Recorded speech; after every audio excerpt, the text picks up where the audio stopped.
Okay, so welcome. This is day 5 or SLJ or Student Life Journey. So today I'm gonna explain the structure I will try to use in the coming videos. So first of all, I will do an introduction, and the idea is to say the following. Hello there and welcome to SLG or Student Life Journey, where I show my daily progress towards learning how to be a better person, being stronger and more capable, and also a better student. Well, I also thought about doing an intro with some music, like an animated intro, but I think I won't do that. So yeah. And then I will explain what I did in the day. So I'm gonna get to that. So first of all, I'm gonna show you my calendar. Today I woke up at around 6 a.m. I organized my calendar for the next week. Well, at least I tried. Um, this is taking okay. So I organized my like Google Calendar for the next week. I did just the basics like what time will I go to sleep to, what time will I go wake up at, when will I eat, when will I work, when will I train. So yeah, this accounting thing is because I work with my family as an accounting assistant. So yeah. After that, wow, this is really slow. After that, I started studying, specifically taking notes on how to have a better study method. So now I will go and explain the notes I took. Here is my 2025 study method. Like I have been following like a guide on how to study, and I've been annotating the important things. The guide is from a Spanish speaking content creator, so that doesn't matter. I'm just gonna explain what I learned today and the notes I took. So the concepts of how to study. First, there's Pareto's law, the 80-20 rule, which says that 80% of your results come from 20% of your inputs. This applies to things like studying, working, even the gym, for example, like training, and so on and so forth. So it's a pretty important law or pretty important concept to have in mind. Then there is Parkinson's law, which I won't explain because it's not so necessary. But then is the notes part, the taking notes part. This I will explain in Spanish. Well, I took my notes in Spanish because I speak Spanish. Mm, Actually, I'm gonna explain Parkinson's law. It basically says that work expands until it occupies all the time you give it. So, for example, if you got an essay to write and you give yourself 2 hours to write it, then you will occupy those 2 hours. But if you give yourself just 1 hour, then you will finish the essay in just 1 hour. So, the idea is to give yourself limited time so that you can work more efficiently. Then there is the note taking system. I will explain this in English, of course. Sorry for the noise. Okay, so what is a note taking system? It's a model that you use to structure ideas. It must be simple, easy to make, and easy to rewind. So, how do you take notes? Well, there are two ways and two methods, two models that I am planning to use. The first one is the outline method. Is basically just organizing the ideas in a bulleted list in a hierarchical way. So you put the most important idea first, then the second, then the third. Um, and you can do this in class, so, or you can do this in your home when you're studying like I'm doing now. This is technically an outline method because you see the most important idea is right here, the description.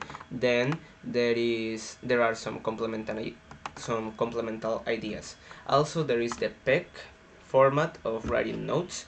So when you have the um, structure. So when you know what is the most important idea, then the second and the third, you organize those ideas in a specific way where you divide the notes into three parts. The first one is the question. So this is pregunta in Spanish. First the question, like for example, what is photosynthesis? Then there's the evidence. This is the E part in PEC.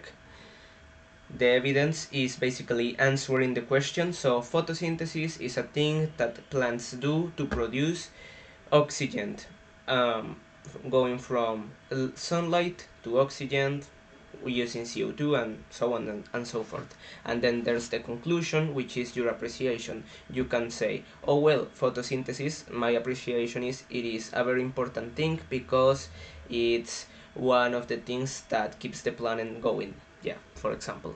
So that is the structure. And then there is the kernel method.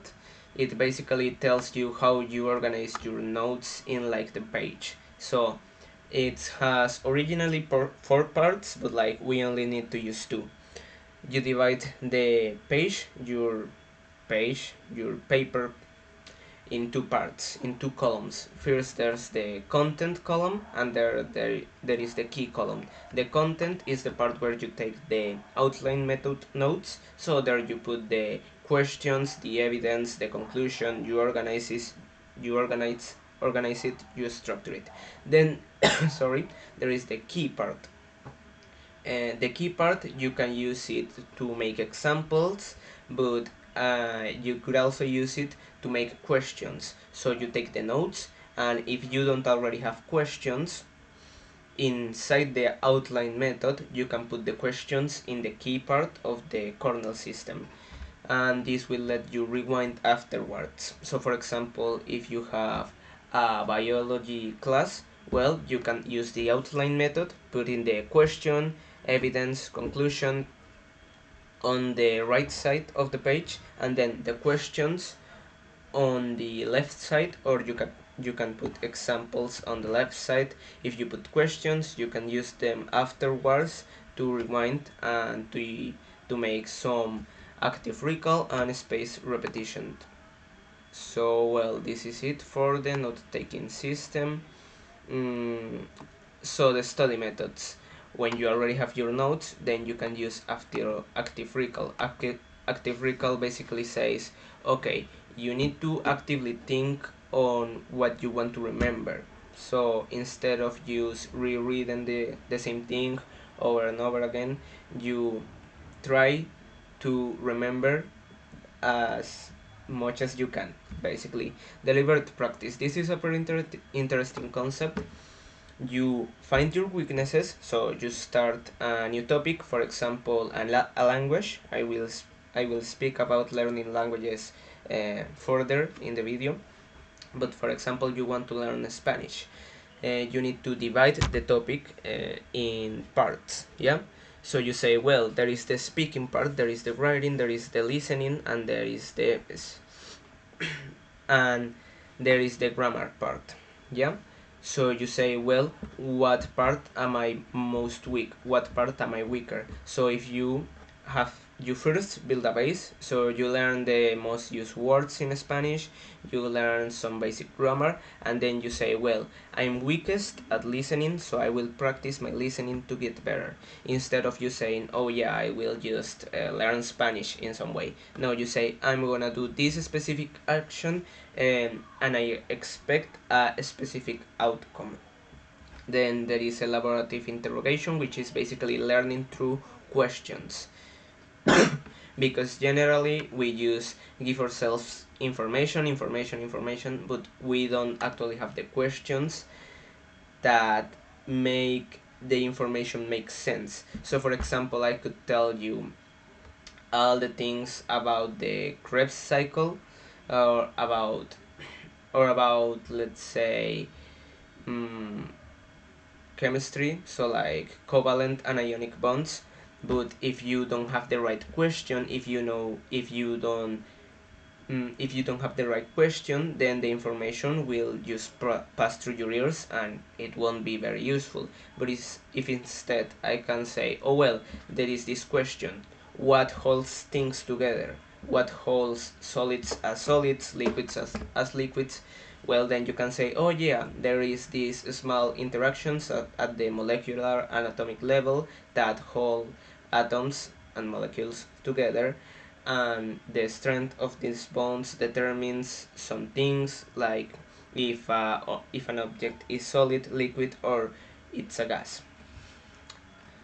Then there is the productivity rules, which is prioritize. That's very obvious. Some tasks are more important than others, so you prioritize what is most important. This also relates back to the 80-20 rule. Just 20% of the things you do give you 80% of the results. So you need to prioritize to focus on those 20% of special tasks. Then there is block distraction. So for example, this is my room and I don't really have any distractions here. I have a few books, I can write, or I can record, or I can use the computer, or nothing much really. This space is only for either studying, working, or maybe entertainment, but I mostly use my room for working and studying, so I don't have any distractions here. I even have my cell phone like always 4 feet or 1 meter away from me, so I just can't grab it and start scrolling. I just can't do that, so I focus more on work. Then there is make action plans by breaking large tasks into small activities. So for example, by making this video, I can break it down into making the text. So this thing that you're reading right now, making this is a task, recording is a task, editing is a task, taking photos is a task, and I can do each one separately. So yeah, and then there is the system of organization. First, you need a list of activities. I use Todoist to keep in check my to-do list. You need to list everything that needs to be done, organized by category. So for example, you can divide things into school, work, and personal. That's what I do. And you have to prioritize. Then you need a daily planner. I use Google Calendar and Todoist. Then you need a calendar. The daily planner is so that you know what are you gonna do each day, and the calendar is so that you know what you're gonna do each week or each month. Also, you need to create a note system. I use Obsidian. As you can see, this is Obsidian. Then you can create databases. For example, I've got a database of all the videos I watch. For example, this is my video database. It's pretty small. I just have some 12 videos because I've just started it, but I'm gonna keep adding more videos that I feel are important to this database, so I can have the important information in there. And this would be it for that part.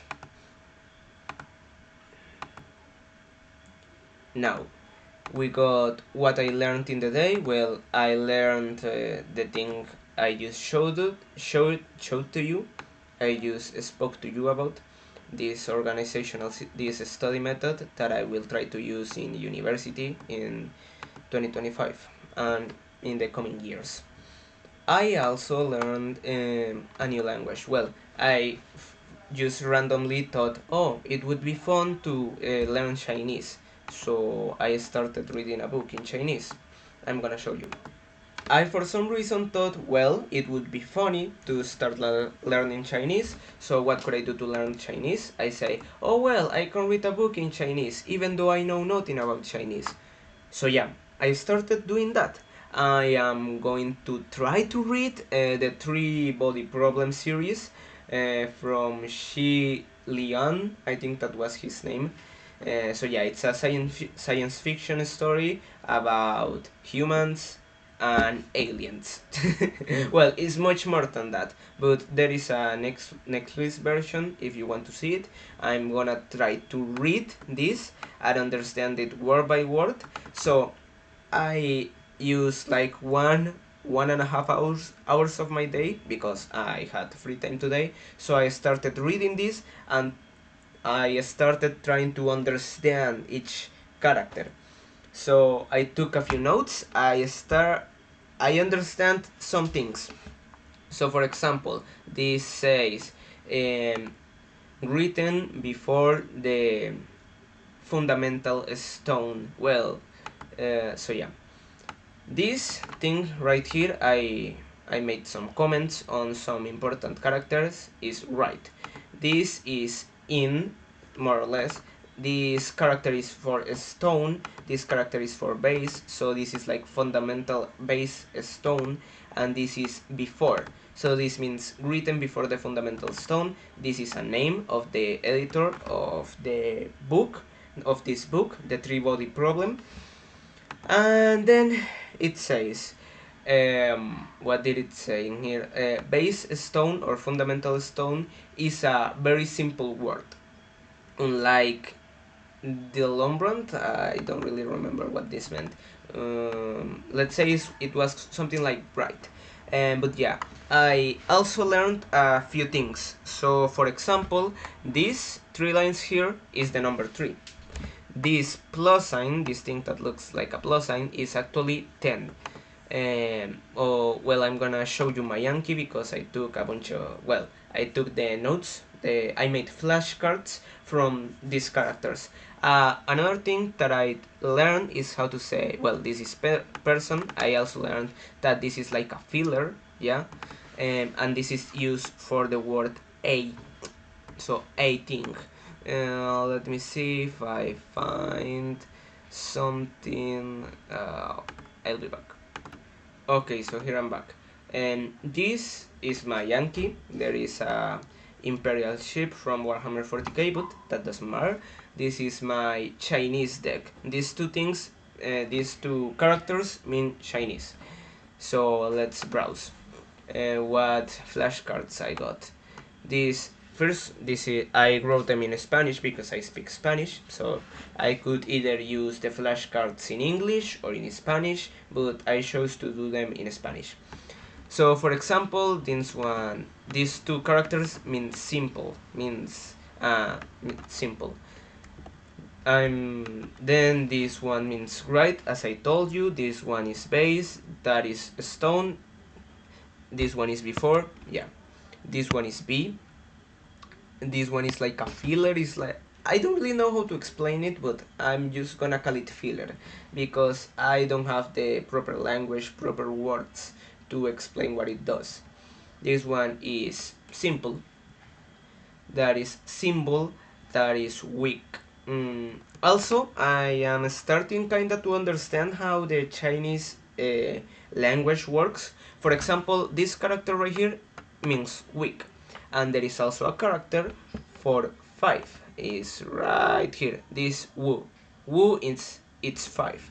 So what happens if I combine week with 5?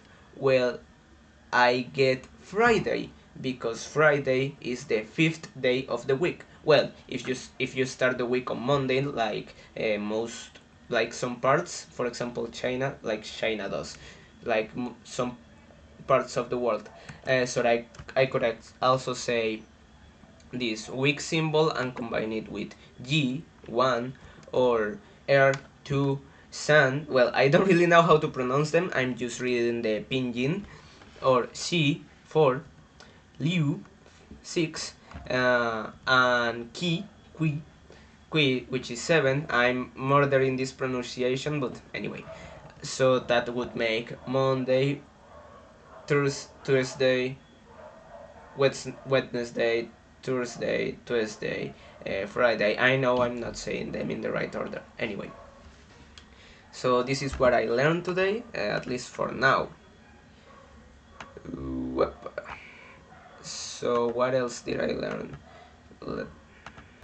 Okay, so I also started reading this. This is a simpler book, which is a book to learn Chinese. For example, these two characters mean on. these two mean Friday. So this is the week symbol and the fifth symbol, which means Friday. And this means on a Friday night. Oh yeah, I remember. So this symbol means like, what did it mean? Tar. Well, this means in the night. Yeah. So this is the symbol for, like, I know these two mean night, but let me use the traductor. I'm gonna put it in, well, night. This one means afternoon, and the other one means up. So yeah, afternoon up, or over. Afternoon over for some reason means night, but that kinda makes sense.